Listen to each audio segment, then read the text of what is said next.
Antes de decir qué es una constitución, expliquemos primero para qué sirve. Empecemos por las cosas fundamentales que todos necesitamos como seres humanos, a saber, una voz en las decisiones que afectan a nuestras vidas, bienestar material como comida, techo y educación, seguridad y protección ante la violencia y la discriminación, y reconocimiento y respeto como personas y como comunidad. Para satisfacer estas necesidades, las personas crean gobiernos, en los que delegan poderes que deben ejercerse para el bien común. El problema es que los gobiernos necesitan poderes para ejercer estas funciones. Pero la historia nos dice una y otra vez que el poder sin límites puede desembocar en corrupción, dictadura y opresión. Unas elecciones libres, justas y periódicas ayudan a garantizar un buen gobierno, permitiendo que las personas elijan a quienes quieran para gobernar y que puedan rechazar en votación a los que no lo hagan bien. Pero también necesitamos algunas normas básicas para controlar el uso del poder y que los que sean elegidos tengan que respetar los derechos y los intereses de la gente, en vez de usar el poder para su propio provecho. Igual que un partido de fútbol necesita reglas y un árbitro, una democracia necesita tener normas que todos deben respetar. Estas normas se establecen en la Constitución. La Constitución es una ley, pero no una ley cualquiera. La Constitución es una ley suprema que establece, organiza y faculta al gobierno, y determina cómo se hacen y se aplican las demás leyes. Y es más difícil de cambiar que otras leyes, para que los que estén en el poder no puedan cambiar las normas según les parezca. En el fútbol no sería justo que el equipo ganador cambiara las normas a su gusto. Y una democracia no es justa si las personas que ejercen el poder pueden cambiar la Constitución a su antojo. La Constitución le pone freno a la fuerza y al poder del Estado y asegura que el pueblo sea el que lleve las riendas. Por eso, cuando las personas intentan establecer una sociedad más justa, una de las primeras cosas que hacen es redactar una nueva constitución. Es lo que hizo Noruega en 1814, la India en 1950, Sudáfrica en 1996 y Colombia en 1991. De hecho, casi todos los países del mundo utilizan una constitución para definir las normas de uso del poder. Por otra parte, cuando un gobierno democrático es depuesto de forma ilegal, una de las primeras cosas que hacen los golpistas es intentar destruir la Constitución para no tener límites inconvenientes a su capacidad de gobernar por la fuerza. Así pues, la Constitución organiza y limita al mismo tiempo el poder. ¿Pero cómo lo hace? Pues de varias maneras. Una forma es dividiendo el poder entre distintas instituciones, por ejemplo, compartiendo funciones entre un presidente y un primer ministro, o entre dos cámaras legislativas, o entre distintos niveles de gobierno, el nivel nacional, los niveles regional, estatal o provincial y el nivel local. La Constitución define los poderes de estas instituciones y regula las relaciones entre ellas. También garantiza la rotación del poder. Un año podemos votar por un candidato o partido, pero después de un tiempo se acaba su mandato y tenemos la posibilidad de elegir a otro distinto. De este modo, ninguna persona, partido o institución puede acumular demasiado poder ni estar en el poder demasiado tiempo. Es importante mantener una estricta separación entre las instituciones políticas por un lado, como el Parlamento y el gobierno, elegidos en votación, y por otro lado las instituciones permanentes y no partidarias del Estado, como pueden ser los tribunales, el ejército, la policía y el funcionariado.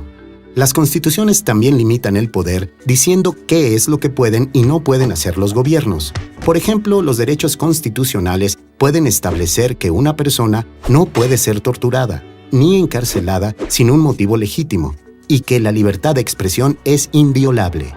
Otras disposiciones pueden ordenar al gobierno proveer las necesidades básicas, como educación, salud, servicios sanitarios o vivienda. Las constituciones no solo protegen a la mayoría. Puede haber disposiciones especiales para minorías y grupos marginalizados, en relación a su seguridad y participación en el gobierno y a la protección de su identidad y cultura. La mayoría de las constituciones también fomentan un sentimiento de pertenencia nacional, promueven la unidad nacional y expresan y declaran la identidad de la nación y su pueblo.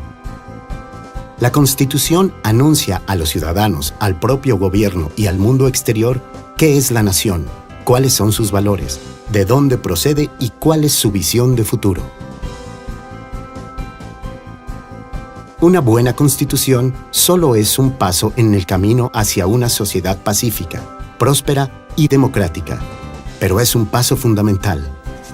Al establecer las reglas por las que se debe regir el gobierno, una buena Constitución ayuda a que las aspiraciones democráticas del pueblo puedan ser y sigan siendo una realidad.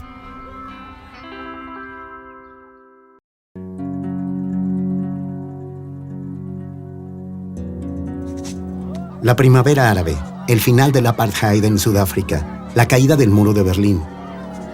Cuando finaliza una guerra, cuando un país llega a un momento de crisis, cuando cae un dictador, es cuando una nueva constitución se vuelve más necesaria. En la redacción de una constitución hay mucho en juego. Hay que tomar decisiones difíciles y de largo alcance sobre la dirección del país, por lo que es importante diseñar con cuidado el proceso. La redacción no debe ser apresurada. El primer paso puede ser pararse a pensar de dónde venimos, a dónde vamos y cómo nos gustaría llegar hasta allí. Puede ser un proceso prolongado, a menudo de varios años. El camino puede ser largo y tortuoso, pero debemos evitar los atajos. El viaje implica llegar a acuerdos y crear confianza, por lo que es tan importante como el destino en sí mismo. Por eso es crucial planificar la ruta con antelación y asegurarnos de que todo el mundo esté a bordo.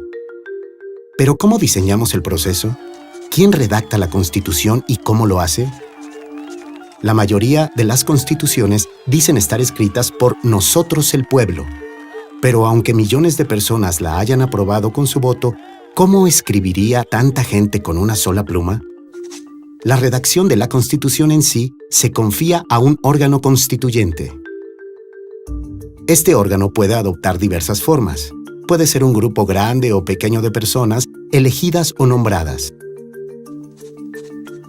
La Constitución de Benín la redactó una conferencia nacional con casi 500 miembros. La de Kenia, un comité de 9 expertos. La Constitución española la redactó un comité parlamentario de 7 miembros y Túnez eligió más de 200 personas para una asamblea constituyente. Ese órgano hace el difícil trabajo de negociar y redactar la Constitución. Probablemente habrá desacuerdos y arduos debates. Lo más difícil no es poner las palabras sobre el papel, sino alcanzar un consenso entre los distintos grupos para elaborar una Constitución que de verdad exprese las necesidades y aspiraciones del pueblo. Cualquiera que sea el órgano constituyente que se escoja, este debe incluir grupos de la oposición así como el gobierno, mujeres además de hombres, pobres y también ricos, jóvenes y viejos, y minorías étnicas, religiosas o lingüísticas, además de la mayoría cultural. Si no están presentes todas estas voces en el órgano que redacte la Constitución, este deberá consultarlas y tenerlas en cuenta. Nosotros el pueblo quiere decir todos nosotros. El órgano redactor debe involucrar en el debate nacional a todo el pueblo. En Kenia se dieron a conocer los borradores en los periódicos y en Internet. En Sudáfrica hubo más de 1000 consultas públicas en todo el país.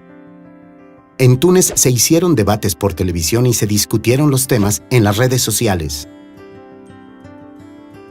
El órgano redactor necesitará asistencia técnica y financiera del gobierno y de la sociedad civil, y a veces también de la comunidad internacional.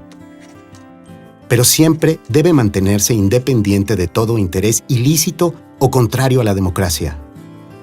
Una vez terminado el borrador final, se aprobará la nueva Constitución en el nombre del pueblo, lo que suele hacerse a través de un referéndum o por el voto de una mayoría de representantes electos. Este es el gran momento simbólico en que la Constitución pasa a ser nuestra. Pero aún no hemos llegado al final del camino. El proceso continúa después de aprobar el texto de la Constitución. Porque para ser algo más que palabras sobre el papel, la nueva Constitución ha de aplicarse. Se deben crear las instituciones pertinentes, celebrarse elecciones, hacer nombramientos. Las leyes y políticas deben adaptarse a la Constitución para que supongan un cambio real en las vidas de las personas.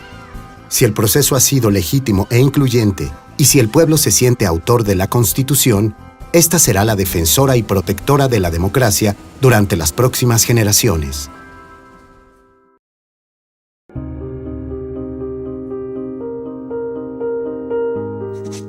Se dice que una Constitución puede cambiar las cosas. ¿Pero cómo? Una Constitución no sirve para hacer una carretera o una escuela, traer agua potable ni curar a un enfermo. Pero la Constitución tiene un profundo efecto sobre el funcionamiento del país y, en consecuencia, sobre la calidad de vida de sus ciudadanos. El Estado necesita un motor potente para hacer las cosas que necesitamos que haga, pero su poder debe estar bajo control. Una buena Constitución mantiene el poder del Estado bajo control público, pone al pueblo al volante, garantizando que el gobierno represente y sea responsable ante todos los ciudadanos. Para comprender la diferencia que supone una buena Constitución, echemos un vistazo al país imaginario de Ruritania como era hace 10 años. Ruritania tenía muchos problemas, una tasa de desempleo por las nubes, pocas oportunidades, jóvenes frustrados, ancianos desesperados. Todo era un caos. Había basura en las calles, frecuentes cortes de electricidad, las carreteras estaban llenas de baches, los colegios masificados y los enfermos no tenían los cuidados que necesitaban. No se trataba a las personas con respeto. Las minorías estaban aún peor si no hablaban la lengua o practicaban la religión de la mayoría. Los tribunales y la administración eran corruptos. Si no tenías enchufe o dinero para un soborno, estabas siempre al final de la cola. ¿Por qué pasaba esto? No se debía a que Ruritania fuera pobre, ya que tiene muchos recursos. Los gobernantes vinculados y próximos al poder tenían mucho dinero. Hacían fiestas mientras los pobres pasaban hambre. Gobernaban Ruritania en su propio provecho y no para el beneficio general. Y a la cabeza de la mesa se sentaba el presidente, quien llevaba tanto tiempo en el cargo que ya nadie recordaba desde cuándo.